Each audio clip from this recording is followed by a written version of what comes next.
পবিত্র মাহে রমজান উপলক্ষে Hathazari Kachari road Sattar shopping centre দ্বিতীয় তলায় ভীষণ দিচ্ছে ধামাকা অফার।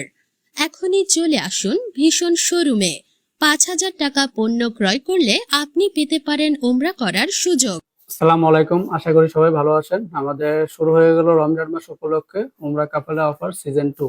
এই অফারে আপনি ৫,০০০ টাকার পণ্য কিনলে এই অফার অন্তর্ভুক্ত হতে পারবেন। তাছাড়া আমাদের ফ্রিজ কিনলে পেয়ে যাচ্ছেন ফুলজুরি অফার ফ্রি, এবং আমাদের দুটি প্রোডাক্টের ক্ষেত্রে সর্বোচ্চ 20% পর্যন্ত মূল্য ছাড় রয়েছে। ভীষণ আর এই অফার শোরুমে কি কি পণ্য রয়েছে? TV, fridge, AC, air cooler, washing machine, rice cooker, pressure cooker, blender, electric চুলা, air fry, sound box, kettle, iron, charger fan, ceiling fan, Vivo, Oppo mobile and mobile accessories. তাছাড়া ফ্রিজ কিনলে পাচ্ছেন ফুলঝুরি free. Hathazari Kachari road Sattar shopping centre দ্বিতীয় তলায় ভীষণ showroom. Desk news, দেখো সারাক্ষণ। এই অফার লুফে নিতে এখনই চলে আসুন আমাদের location Hathazari Kachari road Sattar shopping centre দ্বিতীয় তলায়।